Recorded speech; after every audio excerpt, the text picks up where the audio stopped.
Welcome to స్వతంత్ర. నేను విజయ్. ముందుగా హెడ్లైన్స్ చూద్దాం. ఇవాళ ఎన్టీఆర్ భవన్కు చంద్రబాబు, తెలంగాణ టీడీపీ నేతలతో భేటీ కానున్న సీఎం.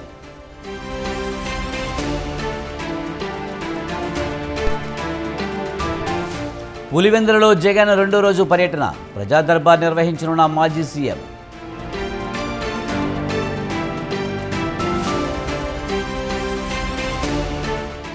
నేడు జగదాంబిక అమ్మవారికి తొలి బోనం, గోల్కొండలో బోనాలకు సర్వం సిద్ధం.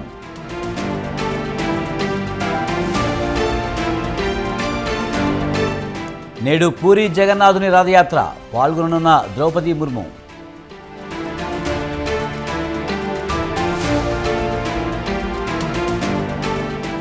అమెరికా ఫ్లోరెన్స్లో కాల్పుల కలకలం, 4 మృతి, 3 పరిస్థితి విషమం.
అమెరికా ఫ్లోరెన్స్లోని ఓ ఇంట్లో తెల్లవారుజామున కాల్పులు జరిగాయి. ఘటనలో 4 అక్కడికక్కడే మృతి చెందగా మరో 3 తీవ్రంగా గాయపడ్డారు. గాయపడ్డ వారిని సిన్సినటీలోని ఆసుపత్రికి తరలించారు. నిందితుడు పారిపోతుండగా పోలీసులు వాహనాన్ని వెంబడించారు. దీంతో నిందితుడి కారు అదుపు తప్పి గొంతులో పడింది. అప్పటికే నిందితుడు కాల్చుకుని మృతి చెందాడని పోలీసులు తెలిపారు.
అశ్వారావుపేట ఎస్ఐ శ్రీరాములు శ్రీనివాస్ మృతి చెందారు. వారం రోజుల క్రితం పురుగుల మందు తాగి ఆత్మహత్యాయత్నం చేశారు.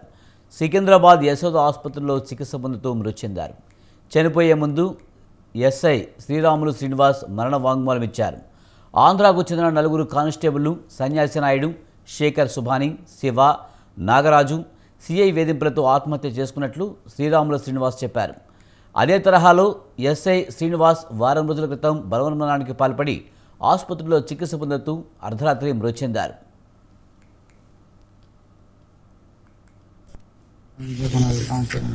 ఆంధ్ర కానిస్టేబుల్స్ సన్యాసి నాయుడు, శేఖర్ సుభాని, మన తెలంగాణ నుంచి శివనాగరాజు, ఒక ఉమ్మని తీసుకుంటుంది నాగలక్ష్మి. వీళ్ళు సిస్టమ్ వర్క్ రికార్డ్ రాయడం, డబ్బా రేట్లు ఉంటారు. వాళ్ళు కూడా పెట్టుకొని కావాలని నా వర్క్ ఆపుతారు. ఎందుకు ఆపుతారంటే మేము ఇట్లా చేస్తాం, నువ్వు ఎవరినైనా పెట్టుకో, మేము చేయం, జెండర్ చేసుకుంటాం అని బ్లాక్ మెయిల్ చేయడం. ఏమైంది, మనం మంచిగా చూసుకుంటాను కదా, మీరు కూడా పడి నా వర్క్ ఎందుకు ఆపుతారు, ఏ కట్టు కాదని చెప్పింది. అయినా కూడా వాళ్ళు మండిగా పోయి సైడ్లన్నీ పడేసి జెండర్ డ్యూటీకి వెళ్తాం. ఎస్ఐ సొంతంగా చెప్తాంటే వీళ్ళు పని మానేస్తారు. పని అవుతుంది. పైన ఆఫీసర్లు ఎస్ఐ గారిని అంటాడు. మళ్ళీ మమ్మల్ని బతలాడుకోవాలనే ఉద్దేశం వాళ్ళది. రాకపోతున్నారు వాళ్ళంతా. వాళ్ళకి ఇట్లా చేయడం తప్ప అంటే అశ్వారావుపేట ఎస్ఐ శ్రీరాములు శ్రీనివాస్ మృతి చెందారు. వారం రోజుల క్రితం పురుగుల మందు తాగి ఆత్మహత్యాయత్నం చేశారు. సికింద్రాబాద్ యశోద ఆసుపత్రిలో చికిత్స పొందుతూ మృతి చెందారు. చనిపోయే ముందు ఎస్ఐ శ్రీరాములు శ్రీనివాస్ మరణ వాంగ్మూలం ఇచ్చారు. ఆంధ్రాకు చెందిన 4 కానిస్టేబుళ్లు సన్యాసి నాయుడు, శేఖర్, సుభాని, శివ, నాగరాజు సిఐ వేధింపులతో ఆత్మహత్య చేసుకున్నట్లు శ్రీరాములు శ్రీనివాస్ చెప్పారు. అదే తరహాలో ఎస్ఐ శ్రీనివాస్ వారం రోజుల క్రితం బలవన్మరణానికి పాల్పడి ఆసుపత్రిలో చికిత్స పొందుతూ అర్ధరాత్రి మృతి చెందారు. ఇక దీనికి సంబంధించి మరింత సమాచారాన్ని మా ప్రతినిధి వెంకట్రావు అందిస్తారు. వెంకట్రావు, ఎస్ఐ మరణానికి సంబంధించి పూర్తి సమాచారం ఏంటి? విజయ్, గత నెల 30వ తేదీన అశ్వరావుపేట ఎస్ఐ శ్రీరాములు శ్రీనివాస్ అదృశ్యమైన తర్వాత ఆయన కోసం గాలింపు చర్యలు చేపట్టడంతోనే ఆయన మహబూబాద్ సమీపంలో ఆ కారులో పురుగు మందులు దాగి కనిపించడంతో హుటాహుటిన ఆయన మహబూబాద్లోని ఆసుపత్రికి తరలించారు. పరిస్థితి విషమంగా ఉండటంతో అక్కడి నుంచి హైదరాబాద్ యశోద ఆసుపత్రికి తరలించారు. ఆ యశోద ఆసుపత్రిలో చికిత్స పొందుతూ అర్ధరాత్రి మృతి చెందారు. అయితే శ్రీరాములు శ్రీనివాసును అశ్వరావుపేటలో పనిచేస్తున్నటువంటి సిఐ జితేందర్ రెడ్డితో పాటు అక్కడ 4 కానిస్టేబుల్ అయినటువంటి సన్యాసి నాయుడు, సుభాని, శేఖర్, శివనాగరాజు వీరు 4 కూడా వేధింపులు గురి చేయడం వల్లనే ఆయన పురుగు మందు తాగినట్టుగా ప్రాథమిక సమాచారం మేరకు ఎమ్మటే ఉన్నతాధికారులు సిఐ జితేందర్ రెడ్డిని సస్పెండ్ చేస్తూ 4 కానిస్టేబుల్ను వీఆర్కు పంపించారు. ఆ తర్వాత భార్య కృష్ణవేణి కూడా ఫిర్యాదు చేసింది. ఈ ఫిర్యాదును నమోదు చేసుకున్న పోలీసులు మహబూబాద్కు తర్వాత అక్కడికి కేసును బదిలీ చేశారు. చికిత్స పొందుతూ ఆయన పరిస్థితి విషమంగా ఉండి ఆయన బట్టి వారం రోజులు మృత్యుతో పోరాడి రాత్రి కన్నుమూశారు. దీని మీద సమగ్ర విచారణ జరిపి చర్యలు తీసుకుంటామని చెప్పేసి ఉన్నతాధికారులు చెప్పారు. ఇప్పటికే సిఐని సస్పెండ్ చేయగా 4 కానిస్టేబుల్ వీఆర్కి బదిలీ చేయడంతో పాటు వీటి మీద ఎస్సీ ఎస్టీ అట్రాసిటీ కేసు కూడా నమోదు చేసినట్టు ఉన్నతాధికారులు చెప్తున్నారు. Vijay, right, thank you Venkatrao.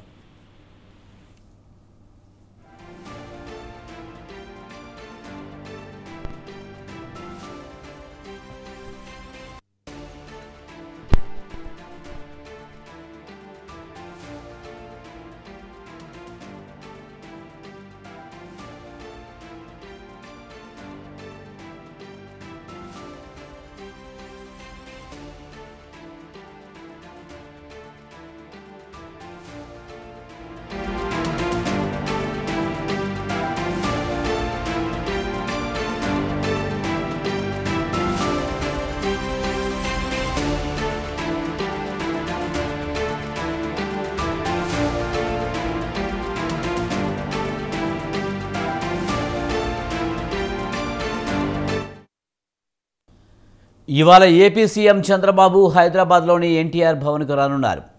ఈ సందర్భంగా చంద్రబాబు నివాసం వరకు భారీ ర్యాలీ చేపట్టి స్వాగతం పలకాలని తెలంగాణ టీడీపీ నిర్ణయించింది. చంద్రబాబు 4వసారి సీఎంగా బాధ్యతలు చేపట్టిన తర్వాత తొలిసారి ఎన్టీఆర్ భవన్కు రానుండడంతో టీడీపీ శ్రేణులు భారీ ఏర్పాటు చేశారు. తెలంగాణ భవన్లో టీడీపీ నేతలతో సమావేశమై పార్టీ బలోపేతంపై నేతలకు చంద్రబాబు దిశానిర్దేశనం చేయనున్నారు. ఇక ఇదే అంశానికి సంబంధించి మరింత సమాచారాన్ని మా ప్రతినిధి శ్రీనివాస్ అందిస్తారు. శ్రీనివాస్, చంద్రబాబు సీఎం అయిన తర్వాత తొలిసారిగా ఎన్టీఆర్ భవన్కి రానున్నారు. దీనికి సంబంధించి పూర్తి సమాచారం ఏంటి? విజయ్, చంద్రబాబు నాయుడు 4వసారి ముఖ్యమంత్రిగా బాధ్యతలు తీసుకున్న తర్వాత ఈ రోజు ఎన్టీఆర్ ట్రస్ట్ భవన్ కు రానున్నారు. జూబ్లీహిల్స్ లోని ఆయన నివాసం రోడ్ నంబర్ 65 నుండి భారీ ర్యాలీతో బంజారాహిల్స్ లోని ఎన్టీఆర్ ట్రస్ట్ భవన్ కు భారీ ర్యాలీ నిర్వహించనున్నారు. అనంతరం ఎన్టీఆర్ ట్రస్ట్ భవన్ లో 11 గంటలకు తెలంగాణలోని ముఖ్య నేతలతో భేటీ కానున్నారు. ముఖ్యంగా తెలంగాణపై కూడా చంద్రబాబు నాయుడు ప్రత్యేక దృష్టి సారించనున్నారు. రానున్న సంస్థాగత ఎన్నికల్లో తెలుగుదేశం పార్టీ నుంచి పోటీ చేయాలన్నటువంటి నిర్ణయాన్ని కొంతమంది తెలుగుదేశం నాయకులు చంద్రబాబు నాయుడుకు సూచించారు. గత అసెంబ్లీ పార్లమెంట్ ఎన్నికల్లో తెలుగుదేశం తెలంగాణలో ఎన్నికలకు దూరంగా ఉంది. అయితే దీనివల్ల క్యాడర్ పూర్తిగా దూరమయ్యే అవకాశం ఉంది. ముఖ్యంగా తెలంగాణలో బీసీ, ఎస్సీ, ఎస్టీ వర్గాల నుంచి తెలుగుదేశం పార్టీకి బలమైనటువంటి క్యాడర్ ఉండడమే కాకుండా చాలా చోట్ల పార్టీ బలంగా ఉంది. ఆ చోట్ల పార్టీ గెలుపు కోసం పనిచేసేటువంటి క్యాడర్ ఉండడం వల్ల రానున్న సంస్థాగత ఎన్నికల్లో పోటీ చేయాలన్నటువంటి నిర్ణయాన్ని చంద్రబాబు నాయుడు దృష్టికి తీసుకువెళ్లే అవకాశం ఉంది. అదే విధంగా చంద్రబాబు నాయుడు కూడా తెలంగాణలో పార్టీ పునర్వైభవం తీసుకురావడానికి కావాల్సినటువంటి సూచనలు, సలహాలు కూడా తెలుగుదేశం నాయకుల నుండి తీసుకునే అవకాశం ఉందని చెప్పవచ్చు. ప్రధానంగా గత ఎన్నికల్లో ఇటు జనసేన బీజేపీ కూటమితో పోటీ చేసినటువంటి తెలుగుదేశం తెలంగాణలో కూడా ఆ పార్టీలతో కలిసి పనిచేయాలన్నటువంటి ఆలోచనతో ఉంది. ముఖ్యంగా తెలంగాణలో టీడీపీకి పూర్వవైభవం తీసుకురావడానికి కావాల్సినటువంటి వ్యూహరచన ఈ రోజు చేసి ఇక్కడ ఉన్నటువంటి తెలుగుదేశం నాయకులకు నిర్దేశం చేయనున్నారు. గతంలో పార్టీ అధ్యక్షుడిగా ఉన్నటువంటి జ్ఞానేశ్వర్ స్థానంలో ఆయన పార్టీకి రాజీనామా చేసి వెళ్లిపోవడంతో పార్టీ అధ్యక్ష పదవి కూడా ఖాళీగా ఉంది. ఆ స్థానంలో కొత్త వారికి అవకాశం ఇచ్చి పార్టీని ముందుకు నడిపే విషయంలో కూడా చర్చించే అవకాశం ఉందని చెప్పవచ్చు. Vijay. Right, thank you Srinivas.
ముఖ్యమంత్రుల భేటీలో ఏపీలో విలీనమైన 5 గ్రామాలపై స్పష్టత రాలేదు. ఏపీలో విలీనమైన 5 గ్రామ పంచాయతీలను తిరిగి భద్రాచలంలో కలపాలనే డిమాండ్ను తెలంగాణ ప్రభుత్వం గట్టిగా వినిపిస్తుంది. నిన్న హైదరాబాద్లో సీఎంలు చంద్రబాబు నాయుడు, రేవంత్ రెడ్డి భేటీలో ఈ అంశం ప్రధానంగా చర్చకొచ్చింది. పోలవరం ప్రాజెక్టులో భాగంగా ఏపీలో కలిసిన 7 తెలంగాణ మండలాలను తిరిగి ఇవ్వాలని కోరింది.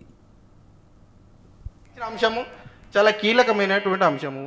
భద్రాచలం దగ్గర 5 గ్రామాలకు సంబంధించినటువంటి విషయం కూడా ఉంది. ఆ స్థిరాస్తులకు సంబంధించి ఏపీ హైదరాబాద్లో ఉన్న భవనాలను ఏపీ అడుగుతుంది అన్నటువంటి చర్చ కూడా ఉంది. దాని మీద ఏమన్నా వచ్చిందా చర్చకి? ఒకటి కాదు, అనేక అంశాలు ఉన్నాయి. ఈ అంశాలన్నింటినీ చర్చించడానికే వే ఫార్వర్డ్ కోసం ఈ కమిటీలు వేసాం. అన్ని అంశాలు ఈ కమిటీల్లో చర్చించిన తర్వాత ఫైనల్గా సీఎం స్థాయి కమిటీలోకి వస్తాయి. ఈ 5 గ్రామాల గురించి ఏమొచ్చింది సార్ చర్చ? అన్ని అంశాలు చెప్పాను కదా. తెలంగాణ ఏర్పడ్డాక ఉమ్మడి ఖమ్మం జిల్లాలోని కుకునూరు, వేలేరుపాడు, కోనవరం, వరరామచంద్రాపురం, చింతూరు మండలాలు పూర్తిగా ఏపీలో కలిశాయి. భద్రాచలం మండలంలోని భద్రాచలం రెవెన్యూ గ్రామం మినహా మిగతా గ్రామాలు, బోర్గంపాడు మండలంలో కొన్ని గ్రామాలను ఆంధ్రప్రదేశ్లో కలుపుతూ అప్పటి కేంద్ర ప్రభుత్వం ఆర్డినెన్స్ జారీ చేసింది. గ్రామాలను విలీనం చేసే పోలవరం ఆర్డినెన్స్ను 2014 జూలైలో పార్లమెంట్ అంగీకరించింది. రాష్ట్ర విభజన అనంతరం 10 సంవత్సరాలకు ఆంధ్ర, తెలంగాణ ముఖ్యమంత్రులు విభజన నాటి సమస్యల పరిష్కారం కోసం చర్చించడానికి మళ్లీ జూలైలోనే కలిశారు. ఆ రోజు తెలంగాణలోని 7 మండలాలు ఆంధ్రాలో విలీనం కారణంగా భద్రాచలం పట్టణం చాలా నష్టపోయింది. ఇక దీనికి సంబంధించి మరింత సమాచారాన్ని మా ప్రతినిధి సవిన్ ఫోన్ లైన్లో అందిస్తారు. సవిన్, నిన్న తెలుగు రాష్ట్రాల ముఖ్యమంత్రుల భేటీ జరిగింది. ఈ భేటీలో ముఖ్యంగా 7 మండలాల టాపిక్ అయితే వచ్చినట్టు తెలుస్తుంది. దీనికి సంబంధించి ఆ భేటీలో ఏం జరిగింది అసలు? నిన్న 2 రాష్ట్రాల ముఖ్యమంత్రుల సమావేశం దాదాపు 2.5 గంటల పాటు జరిగింది. ప్రధానంగా 7 మండలాలు ఆంధ్రాలో కలిసినప్పటికీ తెలంగాణ ప్రభుత్వం మాత్రం 5 గ్రామ పంచాయతీలు భద్రాచలం పట్టణంలో అంతర్భాగంగా ఉండి సరిహద్దు సమస్యకు తీవ్ర ఆటంకం ఏర్పడుతున్న 5 గ్రామ పంచాయతీలు ఎటపాక, గుండాల, పిచ్చుకలపాడు, కన్నాయగూడెం, పురుషోత్తపట్నం 5 గ్రామ పంచాయతీలను తెలంగాణకు తిరిగి ఇవ్వాలంటూ ఏపీ, తెలంగాణ రాష్ట్ర ముఖ్యమంత్రుల సమావేశంలో తెలంగాణ ప్రభుత్వం డిమాండ్ చేసింది. దీనికి ఏపీ ముఖ్యమంత్రి చంద్రబాబు నాయుడు సైతం సానుకూలంగా స్పందించారు. కానీ ఇది కేంద్రంతో ముడిపడిన అంశం కాబట్టి 2 తెలుగు రాష్ట్రాల ప్రభుత్వాలు త్వరలోనే కేంద్ర హోంశాఖకు లేఖ రాయాలని నిర్ణయం చేశాయి. అందులో భాగంగానే నిన్న జరిగిన సమావేశంలో ఒక కమిటీని ఏర్పాటు చేశారు. మొదట చీఫ్ సెక్రటరీతో పాటు ఈ తెలంగాణకు సంబంధించి, ఆంధ్రప్రదేశ్ కు సంబంధించి ఐఏఎస్ లో ఉన్నత స్థాయి 3 అధికారులతో మొత్తం 4 ఇటు తెలంగాణకు 4, ఏపీకి 4 తోటి ఐఏఎస్ స్థాయిలో ఒక కమిటీని ఏర్పాటు చేశారు. నిన్న చర్చించిన అంశాల్లో కొలిక్కి వచ్చిన అంశాలపై మొదట ఈ ఐఏఎస్ల కమిటీ కూర్చొని సమస్యలను క్లియర్ చేసే ప్రక్రియ చేపడతారు. ఈ వీళ్ళ ఐఏఎస్ల స్థాయిలో ప్రక్రియ పూర్తి కాకపోతే మంత్రుల స్థాయికి ఆ ప్రక్రియ వెళ్తుంది. మంత్రుల స్థాయిలో పూర్తి కాకపోతే ముఖ్యమంత్రుల స్థాయిలో కూర్చొని క్లియర్ చేసే విధంగా నిన్న సమావేశం జరిగినట్లుగా డిప్యూటీ సీఎం బట్టి విక్రమార్క చెప్పారు. విభజన చట్టంలో ఉన్న అంశాలతో పాటుగా విభజన చట్టంలో లేని అంశాలపైన కూడా సుదీర్ఘంగా చర్చ జరిగింది. అదేవిధంగా తెలంగాణను ఫ్రీ డ్రగ్ రాష్ట్రంగా చేసేందుకు ఇప్పటికే తెలంగాణ రాష్ట్ర ప్రభుత్వం చర్యలు తీసుకుంటుంది. అందులో ఏపీ ప్రభుత్వం కూడా సహకరించాలంటూ రెండు రాష్ట్రాల ముఖ్యమంత్రుల సమావేశంలో నిర్ణయం తీసుకున్నట్లుగా కూడా సమావేశంలో చెప్పారు. ప్రధానంగా 5 గ్రామ పంచాయతీల విలీన అంశంపైన ప్రధాన ఆసక్తి నెలకొన్న నేపథ్యంలో 7 మండలాలను ఉమ్మడి ఖమ్మం జిల్లా నుంచి ఆంధ్రాలో కలిపినప్పటికీ ఆ 7 మండలాల్లో 5 గ్రామాలు మినహాయించి మిగిలిన అన్ని గ్రామాలకు 2008లోనే R&R ప్యాకేజీ పోలవరం ముంపు ప్రాంతంలో భాగంగా వచ్చింది కాబట్టి అవి తిరిగి తెలంగాణకు వచ్చే అవకాశం లేదు. కానీ భద్రాచలం పట్టణంలో అంతర్భాగంగా ఉండి భద్రాచలం నుంచి మళ్ళీ ఏపీకి వెళ్లి మళ్ళీ తెలంగాణకు వెళ్లే పరిస్థితి ఉంది కాబట్టి 5 గ్రామ పంచాయతీలు ఎట్టి పరిస్థితుల్లో తెలంగాణకు ఇవ్వాలంటూ తెలంగాణ ప్రభుత్వం ప్రపోజల్ పెట్టింది. దానికి ఏపీ ప్రభుత్వం ఏపీ ముఖ్యమంత్రి చంద్రబాబు నాయుడు సైతం సానుకూలంగా స్పందించినట్లు తెలుస్తోంది. కానీ ఇది కేంద్ర హోంశాఖ ఆర్డినెన్స్ ద్వారా తిరిగి మళ్ళీ ఆ 5 గ్రామాలను తెలంగాణలో కలపాల్సి ఉంటుంది. ఆ తర్వాత పార్లమెంట్ సమావేశాలు జరిగినప్పుడు పార్లమెంట్ లో బిల్లు పాస్ చేయాల్సి ఉంటుంది కాబట్టి అది కొంత ప్రాసెస్ బట్టే అవకాశం ఉంది. కాబట్టి త్వరలోనే రెండు రాష్ట్ర ప్రభుత్వాలు 5 పంచాయతీలపై ఇప్పట్లోగా లేఖ రాస్తారు, ఏ విధమైన నిర్ణయం తీసుకుంటారనేది ఇక్కడ ప్రధాన ఆసక్తి నెలకొని ఉందని చెప్పుకోవచ్చు. మొత్తానికైతే మొదటి సమావేశం మాత్రం 3 స్థాయిల్లో కమిటీలు ఏర్పాటు చేయడం, సమస్యలపై పూర్తి స్థాయిలో అధ్యయనం చేసి ఏ కమిటీలు ఏ స్థాయిలో నిర్ణయాలు తీసుకుంటాయి, మొదట కమిటీ నిర్ణయం తీసుకోకపోతే రెండవ కమిటీకి పంపించడం, రెండవ కమిటీ నిర్ణయం తీసుకోకపోతే మూడో కమిటీకి పంపించడం, ఇట్లాంటి నిర్ణయాలు జరిగాయి. ప్రధానంగా రెండు తెలుగు రాష్ట్రాలకు సంబంధించి విభజన సమస్యలపై చర్చించినప్పటికీ పూర్తి స్థాయిలో ఇటు తెలంగాణకు సంబంధించి అటు ఏపీకి సంబంధించి ఎట్లాంటి నిర్ణయాలు తీసుకోలేదు. ముందే తొందరపాటు నిర్ణయాలు కాకుండా కొద్ది రోజుల పాటు పూర్తి స్థాయిలో సమస్యలపై అధ్యయనం చేసి అటు తెలంగాణకు అటు ఏపీకి రెండు తెలుగు రాష్ట్రాలకు ఎట్లాంటి నష్టం జరగకుండా ఉండే విధంగా నిర్ణయాలు తీసుకోవాలని రెండు తెలుగు రాష్ట్రాల ప్రభుత్వాలు నిర్ణయించాయి. Right, thank you Saveen.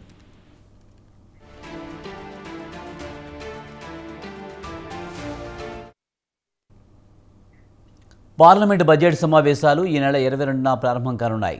కేంద్ర ఆర్థిక మంత్రి నిర్మలా సీతారామన్ ఈ నెల 23న పార్లమెంట్లో కేంద్ర బడ్జెట్ను ప్రవేశపెడతారు. ఆగస్టు 12 వరకు జరిగే ఈ సమావేశాలు కొనసాగుతాయి. మోదీ ప్రభుత్వం మూడోసారి అధికారంలోనికి వచ్చిన తర్వాత కేంద్రం ప్రవేశపెడుతున్న తొలి బడ్జెట్ ఇది.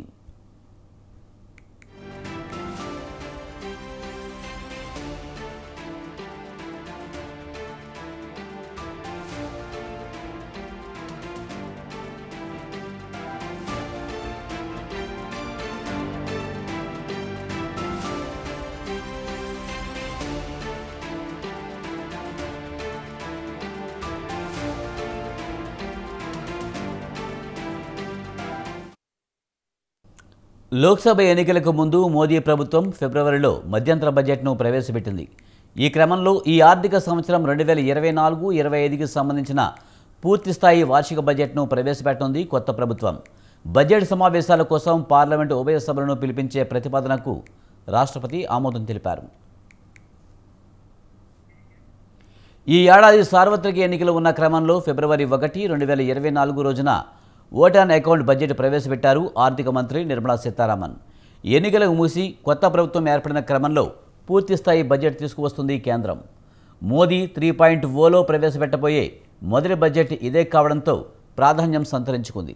ఈ బడ్జెట్తో వరుసగా 7 సార్లు బడ్జెట్ సమర్పించిన ఘనతను అందుకోనున్నారు నిర్మలా సీతారామన్. ఇప్పటి వరకు మొరార్జీ దేశాయ్ వరుసగా 6 సార్లు బడ్జెట్ ప్రవేశపెట్టారు. ఇప్పుడు ఆ రికార్డును నిర్మలా సీతారామన్ తిరిగి రాయనున్నారు.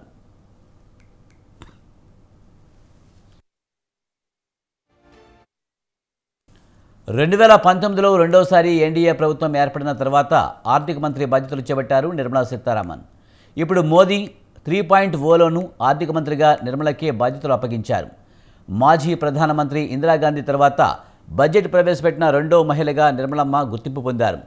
సూట్ కేసు సాంప్రదాయానికి స్వస్తి పలికి ఎరుపు వస్త్రంతో బడ్జెట్ ప్రతులను తీసుకువచ్చే కొత్త సాంప్రదాయానికి శ్రీకారం చుట్టారు నిర్మలా సీతారామన్.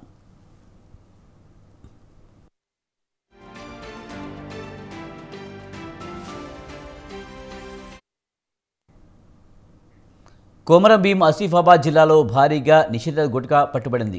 ఆసిఫాబాద్ పట్టణ కేంద్రంలో వాహనాల తనిఖీలు నిర్వహించిన పోలీసులు 3,56,000 విలువైన గుట్కాను పట్టుకున్నారు. అలాగే గుట్కా తరలిస్తున్న ఓమ్ని వాహనాన్ని సీజ్ చేసి 4 నిందితులను అదుపులోకి తీసుకున్నారు.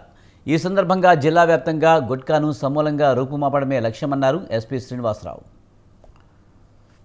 ఈరోజు ఒక ఓమ్ని వ్యాన్లో పెద్ద మొత్తంలో గుట్కా సరఫరా అవుతుందని ఇన్ఫర్మేషన్ మీదుగా ఎస్ఐ గారు వాళ్ళ టీం ఇన్ఫర్మేషన్ ఇస్తే ఆ ఇన్ఫర్మేషన్ మీదుగా ఎస్ఐ ప్రవీణ్ వారి యొక్క టీము ఆదిలాబాద్ ఎక్స్ రోడ్ దగ్గర వద్ద TS11EY8816 అనే ఓమ్ని వ్యాన్ని పట్టుకోవడం జరిగింది. అందులో 2 వ్యక్తులు షేక్ ఆసిఫ్ అండ్ షేక్ ఇర్షాద్ అనే 2 వ్యక్తులు, అస్నాపూర్ గ్రామం ఉట్నూరు మండలానికి చెందిన వ్యక్తులు 2. ఇంకా సంబంధించిన ఐటమ్స్ ఉన్నాయి. Amber tobacco product 1, Anar tobacco product 2000.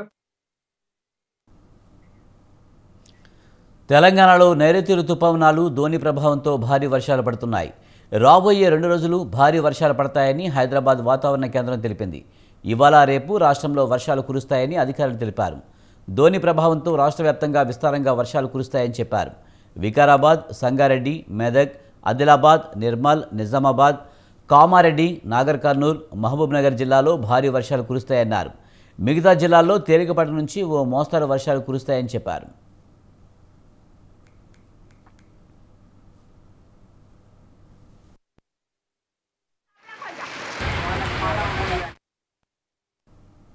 రేపు ఎల్లుండి మెదక్, సంగారెడ్డి, కామారెడ్డి జిల్లాల్లో భారీ వర్షాలు కురుస్తాయని వాతావరణ శాఖ అధికారులు చెప్పారు. భారీ ఈదురుగాలులతో కూడిన వర్షాలు కురిసే ఛాన్స్ ఉందన్నారు. గంటకు 30-40 కిలోమీటర్ల వేగంతో గాలులు వీస్తాయన్నారు. ఉరుములు, మెరుపులతో పాటు పిడుగుపడే ఛాన్స్ ఉందని చెప్పారు. ప్రజలు జాగ్రత్తగా ఉండాలని, అవసరమైతేనే బయటకు రావాలని హెచ్చరించారు.